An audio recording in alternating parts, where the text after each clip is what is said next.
Desa Suka-Suka selalu punya cerita, tapi tak ada yang lebih menarik daripada desas-desus tentang Erwin. Dia adalah pemuda yatim piatu yang menghabiskan harinya di sawah. Kulitnya terbakar matahari, tapi senyumnya tulus. Di kampung itu, Erwin adalah definisi pemuda baik-baik. Namun, di ujung jalan desa, di sebuah rumah megah dengan pagar besi yang tinggi, ada sepasang mata yang selalu mengintai. Ya, Bu Sarah, janda kaya raya yang kecantikannya masih tersisa, meski usianya sudah masuk kepala 4. Suami Bu Sarah dulu juragan tanah tersohor, meninggalkan harta yang tak habis 7 turunan. Tapi rumah besar itu sepi, dingin, dan Bu Sarah merasa Erwin adalah satu-satunya pemandangan yang bisa menghangatkan hatinya yang sedang beku. Sore itu, mendung menggantung rendah. Erwin dipanggil ke rumah Bu Sarah. Alasannya klasik. Ada atap bocor di bagian belakang rumah. Erwin datang dengan tas kain berisi peralatan tukangnya. Saat ia naik ke atap, ia merasakan aroma melati yang kuat dari kebun pribadi Bu Sarah. Setelah bekerja, Erwin turun dengan peluh bercucuran. Bu Sarah sudah menunggu di teras belakang, memegang segelas teh hangat dan sepiring penganan mewah. "Duduk dulu, Win. Jangan terburu-buru," ucap Bu Sarah. Hujan sebentar lagi turun. Suara Bu Sarah lembut, hampir seperti bisikan. Erwin duduk di tepi kursi kayu jati, merasa canggung dengan baju kaosnya yang kusam. "Terima kasih, Bu. Sebentar lagi maghrib. Saya takut terlambat ke surau," jawab Erwin. Bu Sarah tertawa kecil. Suara tawa yang elegan namun terdengar getir. Ia menggeser duduknya mendekati Erwin. Aroma parfum mahalnya kini mengalahkan bau tanah basah yang ada di badan Erwin. Lalu Bu Sarah berkata, "Win, kamu lelah kan bekerja di sawah setiap hari? Penghasilanmu hanya cukup untuk makan esok hari. Apa kamu tidak ingin punya motor baru? Atau merenovasi rumah kayu peninggalan orang tuamu?" Lalu Bu Sarah meletakkan sebuah amplop coklat di atas meja. Amplop tebal, jauh lebih tebal dari sekedar amplop upah tukang. Bu Sarah melanjutkan ucapannya sambil memegang tangan Erwin.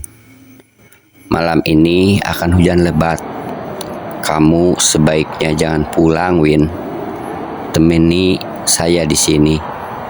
Tidurlah di kamar tamu, atau di kamar saya jika kamu mau. Besok pagi bukan cuma amplop ini yang jadi milikmu, tapi semua yang kamu butuhkan akan saya penuhi," rayu Bu Sarah. Erwin terdiam. Di kepalanya bayangan atap rumahnya yang bocor, hutang pupuk yang menumpuk, dan masa depan yang suram mulai berkelebat. Setan di telinga kirinya berbisik, "Hanya 1 malam, Win. Tak ada yang tahu. Nasibmu berubah besok." Suasana hening. Hanya ada suara petir yang menggelegar di kejauhan. Bu Sarah menyentuh pundak Erwin sambil senyum menggoda.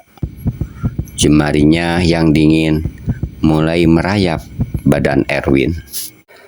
Erwin menatap amplop itu, lalu menatap wajah Bu Sarah yang penuh harap, sekaligus wajahnya yang kesepian. Erwin menarik napas panjang. Ia teringat pesan mendiang ayahnya. "Win, kalau kita tidak bisa jadi orang kaya, setidaknya jadilah orang yang punya harga diri." Sejenak Erwin termenung, lalu berdiri. Perlahan ia menggeser amplop itu kembali ke arah Bu Sarah. "Bu, saya memang butuh uang, sangat butuh. Tapi saya tidak butuh uang yang membuat saya malu ketika melihat cermin setiap pagi." Bu Sarah tertegun, matanya membelalak.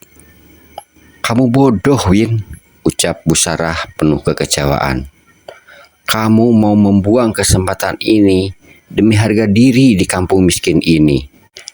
"Mungkin saya bodoh di mata ibu," kata Erwin.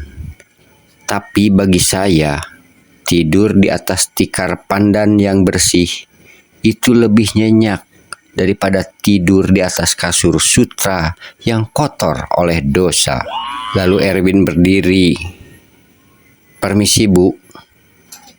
Upah perbaikan atapnya simpan saja. Saya ikhlas melakukannya." Lalu Erwin melangkah keluar. Tepat saat rintik hujan pertama jatuh, ia berjalan menembus hujan tanpa menoleh ke belakang.